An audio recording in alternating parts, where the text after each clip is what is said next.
Uh, baik, jadi bahasa Indonesia ini adalah apa ya istilahnya itu, bahasa Indonesia ini adalah bagian tidak terpisahkan dari perguruan tinggi, gitu ya. Tidak terpisahkan dari perguruan tinggi yang mana nanti kalian akan sampai di tahap penulisan skripsi untuk mendapatkan gelar sarjana tentunya kan. Nah, oleh karenanya beberapa kesempatan yang lalu Pak Hani sempat juga menyampaikan bahwasanya kalau bahasa Indonesia ini yang penting baik dan benar gitu ya, tidak hanya baik, tidak hanya benar, karena kalau salah satunya tidak termasuk di dalamnya akan rancu. Ini contoh sederhana nih. Teman-teman ketika menulis kata analisa, nah teman-teman akan dikecewakan karena analisa itu salah gitu loh ya. Yang benar adalah analisis. Diagnosa, yang benar adalah diagnosis. Hipotesa, yang benar adalah hipotesis. Nah, kata-kata demikian ini harus benar gitu loh. Baik bicaranya benar, penulisannya pun benar. Contoh sederhana aja ketika kalian yang perempuan ya, mbak-mbaknya mungkin ke toko emas.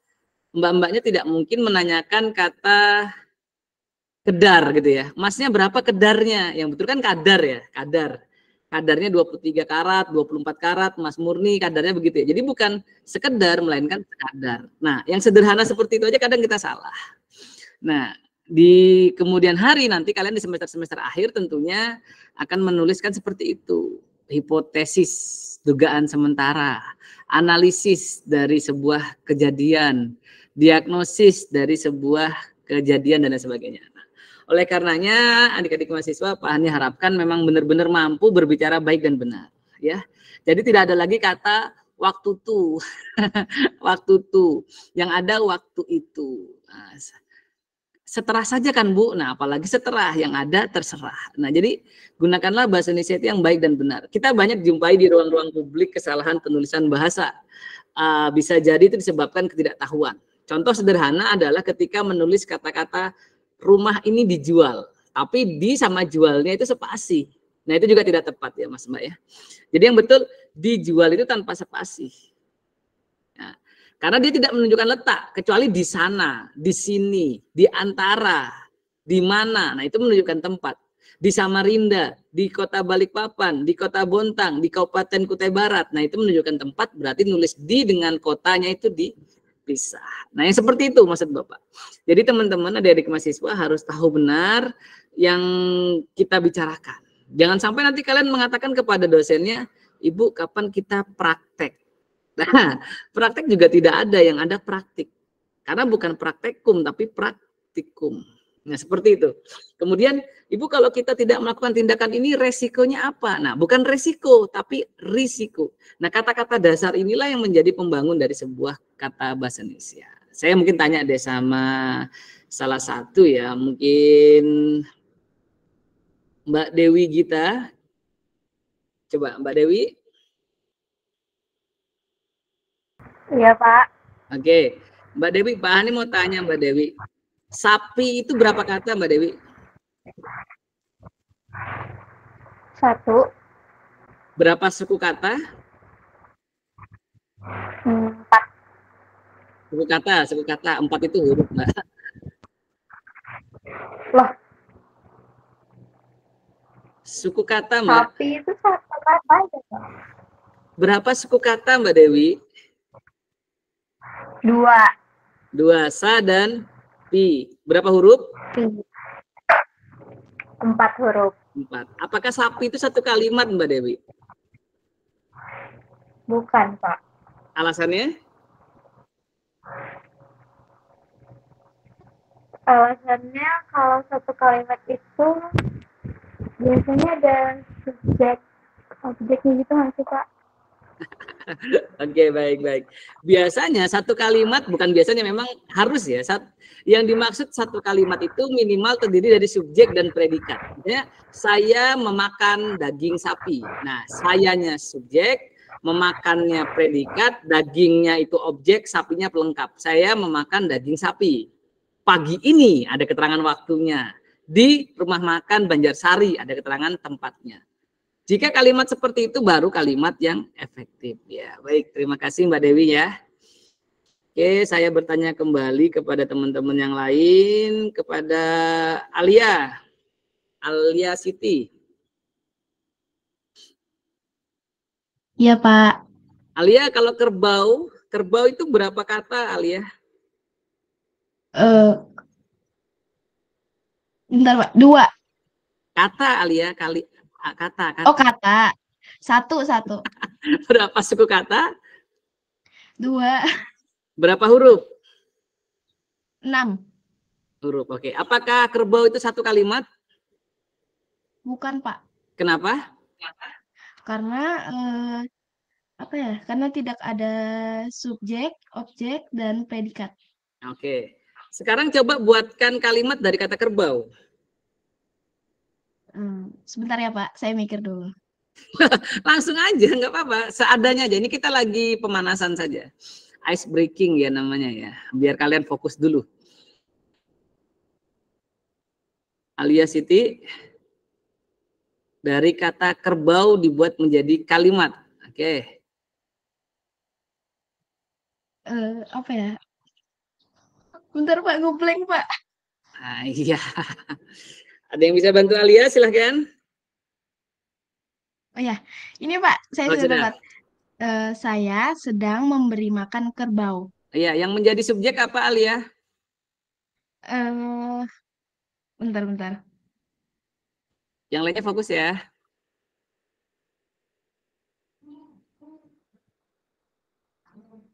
Alia, bom Hiroshima hanya butuh beberapa detik untuk meluluhlantahkan Jepang, Alia. Ayo Alia. Saya Pak. Oke, predikatnya?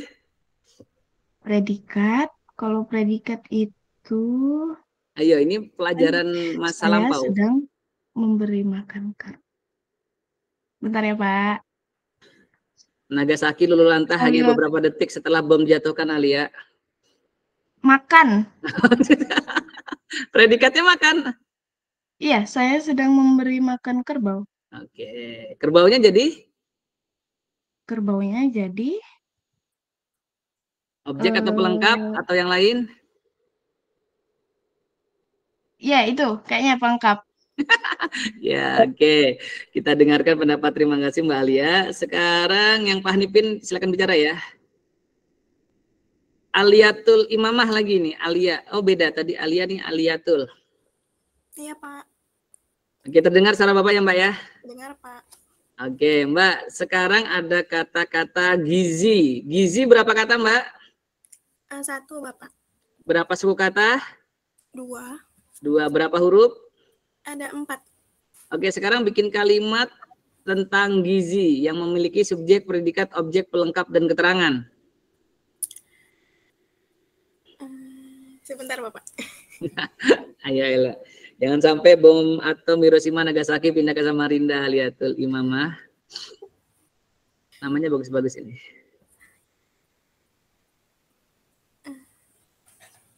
Dari kata-kata gizi dan dianteka. Ayo, semangat.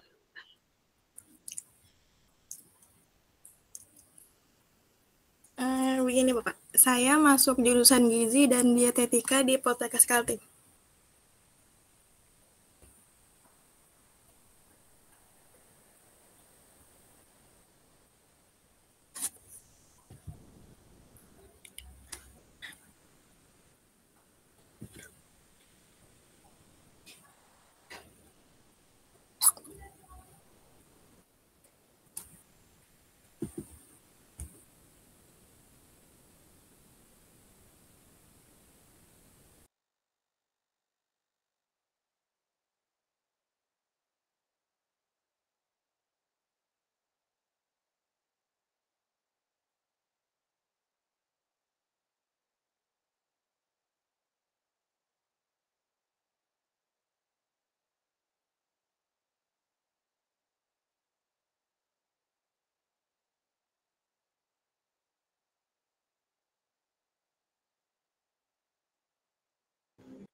Oke, gimana Mbak Aliatul Imamah? Bisa diulang? Bisa Bapak. Ya, coba. Saya masuk jurusan gizi dan dietetika di Poltekkes Kalimantan Timur. Yang menjadi predikat yang mana? Masuk Bapak. Yang menjadi objek? Objek. gizi dan dietetika. Oke, jadi keterangan? Poltekkes Kaltim, Pak. Oke, itu keterangan apa itu? Keterangan tempat. Oke, sampai sini paham semua ya teman-teman ya? Ya, terima kasih Mbak Aliatul Imamah. Jadi Bapak. subjek, predikat, objek, pelengkap, keterangan ini sangat penting teman-teman. Karena kalau tidak ada ini, kalimat kalian akan menjadi kalimat rancu atau kalimat yang tidak padu dan bisa dikatakan kalimat yang tidak jelas gitu ya. Nah, oleh karena nanti kalau menyusun yang sebuah karya tulis ilmiah, baik itu makalah, laporan, tugas akhir, kemudian esai, selalu junjung tinggi itu kalimat yang lengkap, subjek, predikat, objek, pelengkap, keterangan. Dan ingat, satu kalimat itu minimal memiliki 7 kata idealnya gitu ya, dan maksimal 14 kata. Jadi jangan terlalu panjang kalimat, jangan sampai satu paragraf itu hanya satu kalimat, itu tidak dibenarkan. Nah, satu paragraf minimal terdiri atas 3 sampai dengan 5 kalimat. Nah, seperti itu arah berpikirnya kalau bahasa Indonesia deh. Pak, kenapa susah seperti itu Pak? Nah, tidak susah sebenarnya kalau kita membiasakan diri. Contoh tadi, sekadar mengingatkan Bapak, hari ini kita melaksanakan praktikum di laboratorium titik misalnya. Kan enak bicaranya. Sekadar. Bapak tolok ukur berpikirnya apa? Bukan tolak, tapi tolok ukur. Jadi dari kata per kata pun harus benar, harus baku. Sampai benar-benar kita menemukan kata-kata yang efektif, efisien gitu ya. Sampai paragrafnya menjadi paragraf padu. Jadi perlu diingat, satu kalimat itu minimal idealnya 7 sampai 14 kata. Jadi tidak terlampau panjang, dan satu paragraf minimal 3 kalimat, maksimal 5 kalimat. Jangan sampai satu lembar HPS kalian itu isinya hanya satu paragraf. Nah, oke, itu baru dalam bentuk kata. Sekarang Pak Hani melanjutkannya dalam bentuk kalimat. Ini materi-materi yang tertinggal kemarin ya. Ini Pak Hanipin, satu mahasiswa, Mutia Asyifa Putri. Mbak Mutia? Iya, Pak. Oke, Mbak Mutia kemarin sempat sekolah di mana? SMA-nya atau SMK-nya? SMA 1 Tenggarong, Pak.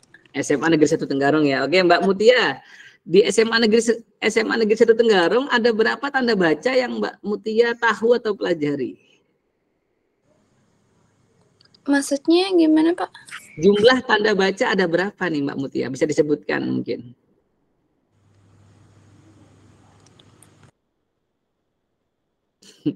Mendadak beleng Mbak. Titik itu salah satunya salah satu contoh tanda baca. Ada yang lain Mbak? Mendadak hilang sinyal kayaknya Mbak Mutia nih. Albert Einstein pernah bicara Mbak, Perang Dunia Ketiga itu mungkin menggunakan cyber, tapi dia memprediksi Perang Dunia Keempat menggunakan batu dan tongkat. Gara-gara sinyalnya dimatikan. Ayo Mbak Mutia. Ada yang bisa bantu Mbak Mutia? Sepertinya sinyalnya lagi terganggu ini. Saya Pak. Oke. Pak Hanipin dulu. Ada 15 jenis tanda baca Pak. Iya, iyalah, kan tahu bisa buka di Google kan. Ada artificial intelligence. Oke Mbak Anissa, ada 15 tanda baca bisa disebutkan Mbak? Itu ada titik, tanda koma, tanda titik koma, tanda titik 2, tanda hubung, sama apa lagi ya? Ada 15 tuh tadi. Tanda pisah, tanda tanya, sama tanda seru, sama tanda elipsis. Elipsis, terus titik-titik itu namanya elipsis ya, titik 3, titik, elipsis, terus apa lagi? Baru 9 loh Mbak. Udah. Bisa buka Google-nya Mbak, nggak masalah. Ada tanda garis miring, ada tanda kurung, ada tanda kurung siku, ada tanda pisah, ada tanda apostrof atau penyingkat, tanda petik dan petik tunggal. Ayo, ada 15 tanda baca. Sebentar Pak Hani terima dulu. Oh sudah. Nah dari 15 tanda baca ini tidak semuanya digunakan di karya tulis ilmiah teman-teman. Tahu dari mana Pak Hani? Tidak semua. Karena tidak mungkin tanda apostrof atau penyingkat itu digunakan di dalam karya tulis ilmiah. Hampir-hampir tidak. Mungkin tanda petik yang digunakan atau petik tunggal. Nah, sampai di sini bisa dipahami ya. Dari 15 tanda baca, kurung siku juga tidak mungkin digunakan. Karena kurung siku itu digunakan untuk mengedit. Kalau kurung biasa mungkin iya. Nah, tanda baca hubung mungkin digunakan dalam karya tulis ilmiah, tapi tanda baca pisah jarang digunakan, kecuali kalian prodi bahasa sastra Indonesia dan daerah atau yang ilmu-ilmu linguistik, mungkin ada tanda pisah. Nah, seperti itu ya. Jadi yang kita gunakan apa? Tanda titik, tanda koma, tanda tanya, tanda seru pun jarang sebenarnya, tanda garis miring, tanda hubung. Hubung itu strip, orang sering bilang strip ya, padahal hubung ya. Nah, seperti itulah kurang lebih teman-teman. Jadi dari 15 tanda baca itu yang paling sering digunakan adalah titik, koma, hubung, garis miring, kurung, apalagi petik. Ya sekitar 6 atau 7 tanda baca yang akan kalian gunakan. Nah, apa fungsinya tanda baca ini? Apa Mbak Anissa? Mai Saraswati, lahirnya bulan Mei. Mbak Anissa?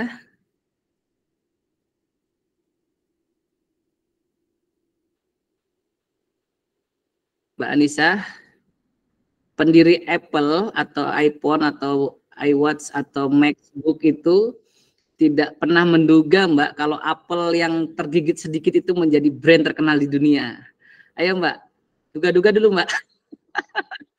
Iya Pak. Mendadak hilang sinyal lagi teman-teman ini. Makanya Pak, ayo Mbak Anissa, kenapa Mbak Anissa? Kenapa hanya tanda-tanda baca itu yang digunakan di dalam karya tulis ilmiah? Apa ya? Karena menjaga komunikasi. Iya. Iya. Komunikasi ragam tulis apa ragam lisan ini? Ragam tulis, Pak. Ragam tulis ya. Kalau lisan ini kadang ada peribahasa itu lidah tak bertulang ya, ungkapan ya. Karena kalau sudah ngomong ini Indonesia paling pintar deh. Kecepatan berbicara kita bukan 5G lagi, mungkin 7 sampai 9G sudah. Namanya bahasa lisan ini kadang tidak bertulang sehingga menyakiti hati orang. Nah ini, tapi kalau ragam tulis bisa dikoreksi. Gimana cara mengoreksinya? Dengan tanda baca. Ada koma di situ, ada petik langsung, ada kata langsung, ada kata tidak langsung, ada kalimat aktif, kalimat pasif, ditandai dengan apa? Tanda baca itu. Oke, terima kasih ya Mbak Anissa ya. Baik, sampai di sini dulu nih. Ada yang ingin bertanya nggak teman-teman? Mungkin kaget ini, kok tiba-tiba kamu ditanyain. Ya, biar kalian sama-sama menyimak ya, Dek. Sebenarnya Pak Hani lebih berkeinginan kalau di kelas langsung, tapi nggak masalah sebenarnya kalau harus begini. Aman sampai di sini? Masih paham aja?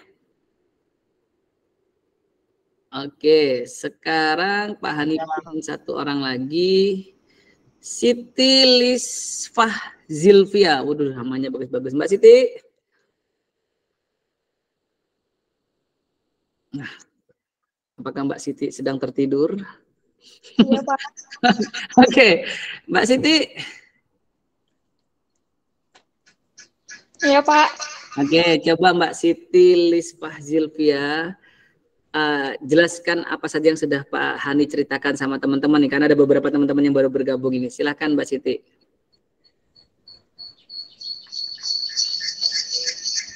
Waduh, setelah tergabung menggema suaranya. Iya, Pak, sebentar, Pak. Iya, nggak apa-apa, Mbak. Kata sebentar itu adalah kata yang sering diucapkan oleh orang Indonesia. Lagi OTW ya, padahal dia lagi tidur. Agak nggak percaya kata sebentar. Ayo Mbak Siti, sebenarnya nggak apa-apa kok, beguyon aja Mbak ya, biar tidak ngantuk ini, karena masih pagi nih. Saya yakin teman-temannya baru bangun tidur ini. Tadi Bapak menjelaskan tentang bagaimana kalimat itu gimana bahasanya? Emang enak jadi dosen. Saya nggak ngerti bahasanya, Pak. Iya, coba bahasa Mbak sehari-hari, bahasa tongkrongan aja, lagi nongkrong di Starbucks aja, gimana coba kalau ngomong di tongkrongan itu? Bapak itu menjelaskan tentang gimana sih kalimat itu bisa terhubung dengan baik. Kayak menggunakan kalimat dengan benar, nyambung, tidak singkat, seperti itu, Pak. Iya, oke lah, boleh lah, nggak apa-apa lah ya. Baik, terima kasih Mbak Siti. Saya tidak lihat mas-masnya nih dari sekian banyak ini.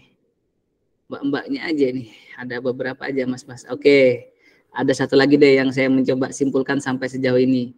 Adisti Gaitsa Zahira Sapa. Namanya keren-keren sekali ya. Mbak Adisti. Ya. Coba Mbak, coba dipresentasikan ulang Mbak apa yang Pak disampaikan sekian menit ke belakang tadi. Tadi yang pertama Bapak menjelaskan tentang subjek, predikat, objek, dan keterangan. Contohnya? Contohnya, contoh kalimatnya Pak. Enggak Mbak, contoh makanannya ya iyalah Mbak. Silakan Mbak. Contohnya, saya sedang memberi makan sapi. Oke, yang mana subjek, yang mana predikat, dan seterusnya. Subjeknya saya, predikatnya memberi makan, objeknya sapi, keterangannya ada di sini. Iya, tambah keterangannya gimana misalnya? Keterangannya saya sedang memberi makan sapi di lapangan. Oke. Baik, setelah kalimat apa lagi tadi? Menjelaskan apa saja tanda baca. Ada berapa tadi tanda bacanya, Adisti?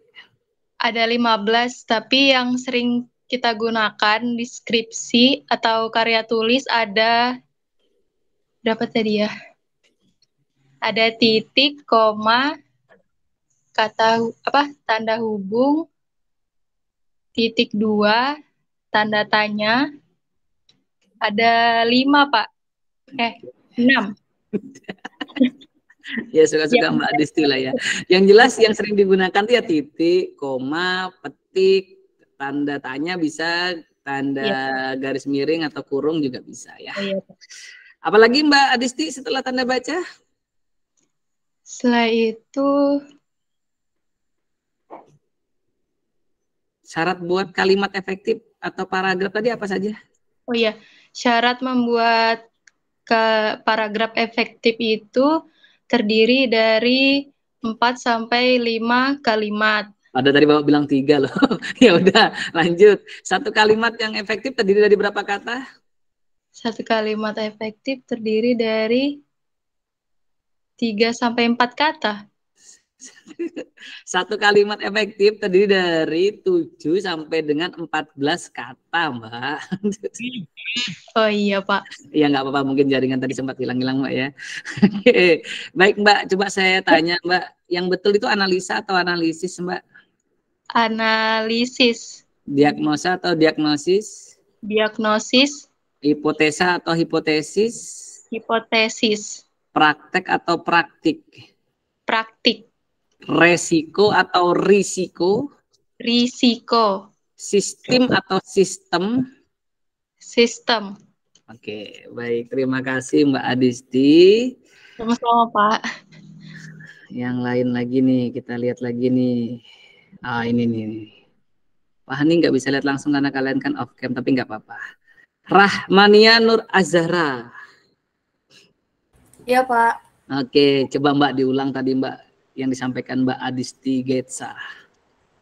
Jadi di awal Bapak menjelaskan tentang SPOK, subjek, predikat, objek, dan keterangan. Lalu setelah itu Bapak bertanya tentang ada berapa tanda baca yang biasa digunakan, ada 15, dan yang sering digunakan dalam penulisan jurnal atau KTI itu ada 7 atau 8.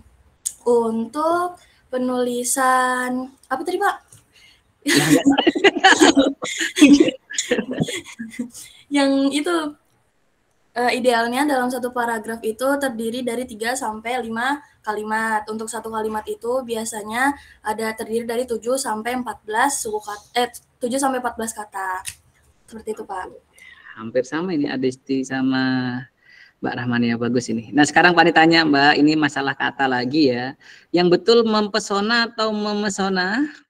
Memesona. Mempengaruhi atau memengaruhi? Memengaruhi. Mensukseskan atau menyukseskan? Menyukseskan. Mengkuliti atau menguliti? Menguliti. Nah, kenapa dia harus luluh, Mbak? Karena KTSP, Pak. Huruf-huruf KTSP itu bakalan melebur. Melebur ya. Tapi kalau mensyukuri, kenapa tidak menyukuri? Karena apa ya? Mensyukuri, bukan menyukuri ya. Kenapa tuh? Sebentar, Pak. Saya mikir dulu. Kalau gini optimis saya Indonesia maju ini seperti 78 tahun kemerdekaan negara kita. Yang lainnya disimak loh ya, jangan tertidur loh ya. Kita tidak lagi membacakan dongeng ini sebelum tidur. Gimana Mbak Rahmania Nur Azhara, namanya bagus-bagus sekali nih mbak-mbaknya nih. Karena Sama. ini Pak. Oke, gimana? Penyebutannya itu bunyinya tuh bukan huruf vokal. Waduh, keren. Terus kalau mengkritik, kenapa nggak mengkritik? Karena dia penyebutannya juga bukan vokal nggak sih Pak? Iya, dia ketemu konsonan ya. KR, Iya. kritik. Nah, syukur, SY. Tapi kalau mempesona, PE. Kata dasarnya, mempesona. Jadi The Wonderful of Indonesia, Bali sangat mempesona, itu salah. Yang betul, The Wonderful of Indonesia, Bali sangat memesona. Oke, berarti Mbak Rahmania sempat lihat video YouTube Bapak ya. Jadi seperti itu. Terima kasih Mbak Rahmania. Sama Pak. Oke, Pak Hani cari mas-masnya belum ketemu nih. Oh, ini ada nih satu nih. Oke. Dias Vandila Sari. Mbak kayaknya nih. Dias. Mbak ya? Iya, Pak. Sama Pak Hani juga sering dipanggil Ibu Hani. Teman Pak Hani ada namanya Gamar, Bapak Gamar, padahal Ibu Gamar ya. Mbak Dias Vandila Sari, SMA mana Mbak? SMA 3 Pak, SMA 3 Samarinda. SMA 3 Samarinda, beberapa gurunya Pak Hani kenal nih, Pak Iwan, Pak Amin Yusuf, Bu Rini. Baik Mbak Dias Vandila Sari, asli Samarinda ya, sebutkan yang merupakan huruf kapital dari pernyataan Bapak. Ayahku dulunya seorang mayor jenderal kepolisian Republik Indonesia bernama Tugiono. Oke, berapa huruf kapitalnya Mbak?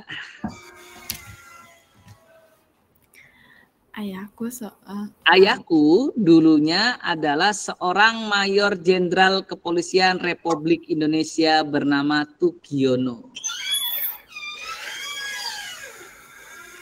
Ada suara pintu-pintu ini. Minta bantuan mamanya mah. Ayo Mbak. 6. Ayahku dulunya seorang mayor jenderal kepolisian Republik Indonesia bernama Tugiono. Ini bercanda aja ya, bukan nama ayahnya Mbak Dias ya. 6 ayahku. Ayahku A. Dulunya tidak kapital ya. Bernama iya, tidak kapital. Enggak. Mayor jenderal kapital ya? Iya, mayor jenderal. Kepolisian kapital. Kapital. Republik Indonesia kapital. Iya, Pak. Bernama Tugiono. Oke, paham ya berarti Mbak Yana. Sekarang Mbak, kalau saya tinggal di kota Balikpapan, berapa huruf kapital Mbak? Saya tinggal di kota Balikpapan. 2 aja Pak, saya sama 3. Saya sama saya kota Balikpapan. Nah, kalau saya tinggal di kota itu. Saya 1 aja, sayanya aja S. Kenapa kotanya tidak kapital? Karena nggak ada sebutan kotanya setelah nama kotanya setelahnya. Oke, sekarang ya. Jangan bapak lah. Kakekku dulu seorang camat Palaran. Pelan-pelan Pak, kakekku seorang camat Palaran. Kakekku seorang camat Palaran. 3. Apa saja?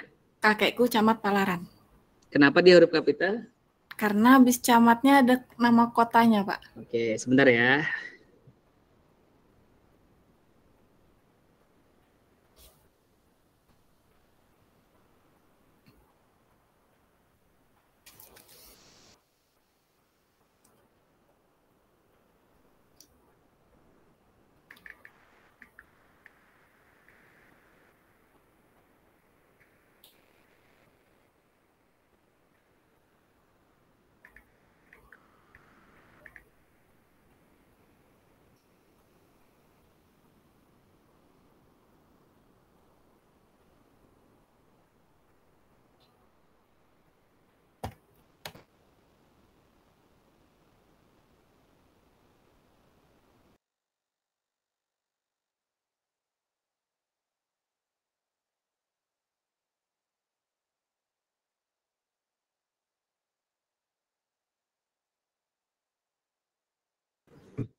Baik, Mbak Dias masih menyimak ya? Iya Pak. Nah, sekarang Mbak Dias, itu kan penggunaan huruf kapital. Huruf kapital sering juga disandingkan dengan huruf miring. Nah, apa saja sih yang ditulis dengan huruf miring, Mbak Dias? Maksudnya yang mana ya, Pak? Huruf kapital. Kata-kata apa saja yang harus ditulis dengan huruf miring? Oh, yang Atau di italik ya, Pak? Nah, italik ya. So, Kata-kata asing. Contoh, dalam bentuk kalimat ya. Apa ya? Yang asing. Bahasa Latin atau penyakit. Kata tadi bahasa asing sama bahasa Latin berbeda loh. Iya.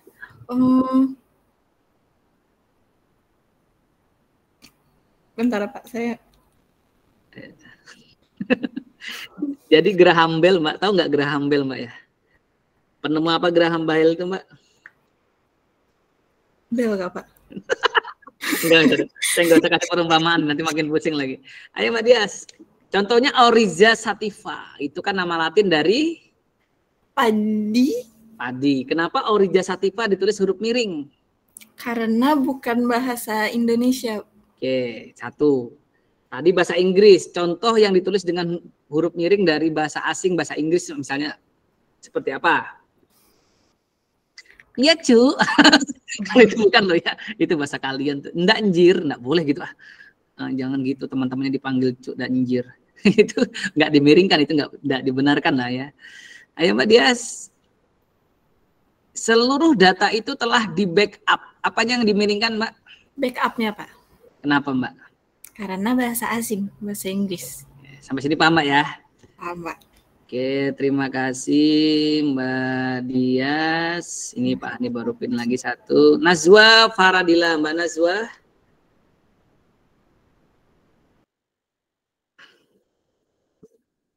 Mbak. Waduh, disconnected ini, wifi-nya error. Nazwa. Sampaikan pada jiwa yang... Nazwa hilang ini Nazwa. Baik, kita ganti email. Mbak email. Gara-gara Nazwa nih. Email. Disconnect juga kayaknya Mbak. Iya Pak. Oh hadir, oke. Mbak email. Iya Pak. Tadi ada teman Mbak, namanya Mbak Dias Fandila Sari, menyampaikan huruf kapital sama huruf miring. Apa saja sih Mbak tadi itu Mbak? Huruf kapital Pak. Ya, apa saja Mbak yang ditulis huruf kapital selain jabatan, tempat, nama, gelar, apalagi Mbak?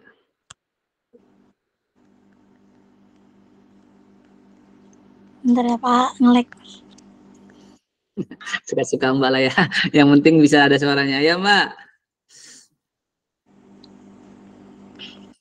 Selain apa Pak? Mbak pernah dengar nggak apa yang disampaikan oleh mamanya maling kundang waktu itu? Kuku tuh kau jadi batu. Bercanda Mbak Emel. Apa saja yang ditulis dengan huruf kapital dan huruf miring Mbak?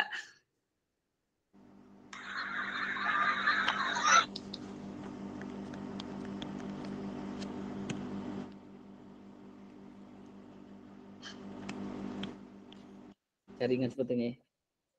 Ya lain waktu kita bisa atur di kelas deh ya. Mungkin lebih seru kayaknya ini. Nggak apa-apa Mbak Email, Pak Ani ganti dulu. Malah terkeluar Mbak Emailnya. Penutup deh. Satu lagi deh.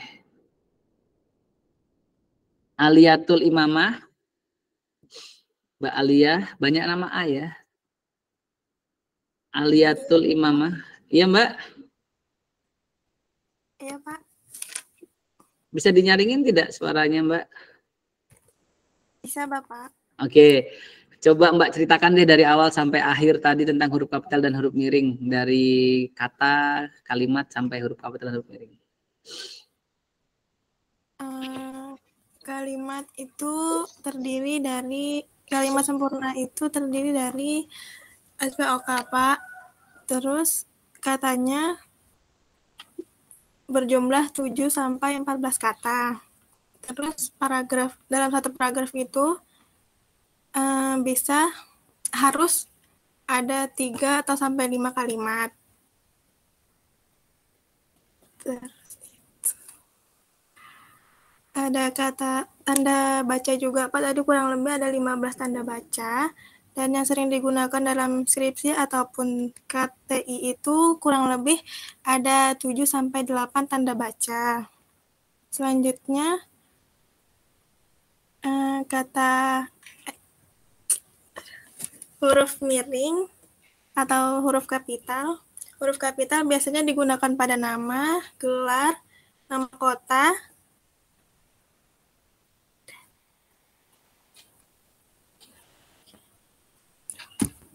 sebentar Bapak. Dan huruf miring itu biasa digunakan pada bahasa Inggris ataupun bahasa Latin, Bapak. Oke, baik. Terima kasih, Mbak ya. Sama-sama, Bapak. Luar biasa, teman-teman. Baik, kalau begitu nanti ada Bapak informasikan di grup ya. Ini karena suara perlombaan sudah mulai nyaring ini, Pak Hani akhiri. Terima kasih. Selamat pagi menjelang siang. Wabillahi taufiq wal hidayah. Wassalamualaikum warahmatullahi wabarakatuh. Terima kasih semua ya. Waalaikumsalam.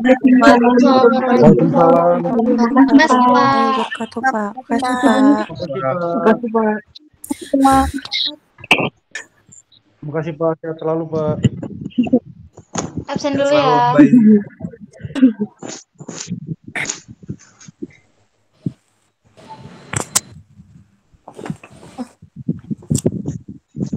Ayo on cam guys.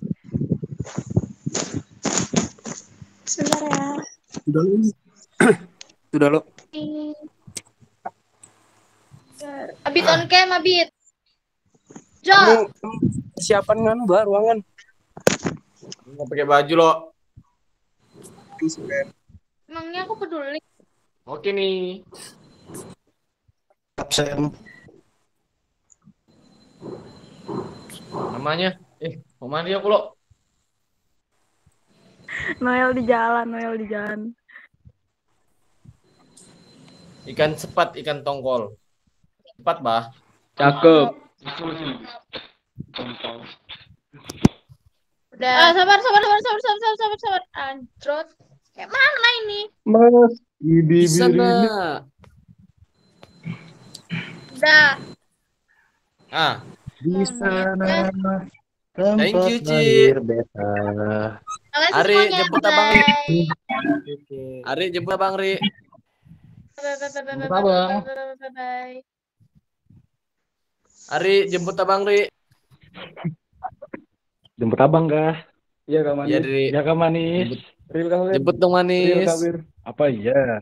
Iya. Aduh, jangan gitu dong Bang. Buruan Malu nah. nih. Kos lagi kosong ini. Motorku sama Apit. Kosong kah? Kosong lo, sini cepat ya. Itu. Bisa dikondisikan suaranya, Dek. Kenapa memang? Bisa dikondisikan suaranya. Kenapa memang Bang? Kenapa memang Bang? Sini sudah. Kalau katamu nanti. Adik, jemput abang Adik. Habis sih goreng ini, cepat sudah. Jangan begitu. Jangan begitu. Jangan kasih habis dulu, sabar. Mau buat aku ini, cepat sudah. Sabar Mas, sabar. Tampar nih. Dea, absennya di mana? Beli ayam. Beli ayam apa? Ayam tiren kan yang sudah biru dagingnya. Sabar ya. Apa? Terus Randut. Masuk dulu aku, keluar. Yes sir. Assalamualaikum everybody. Dea siapa Dea? Kan di kelas ada 2. Ya kamu Dea Tri. Apa? Absennya di mana? Tidak tahu. Ada yang tahu nggak sih?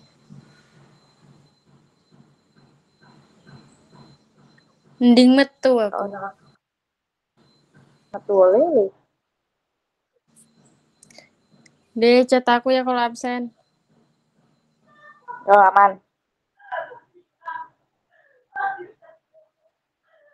Ya, metu ah.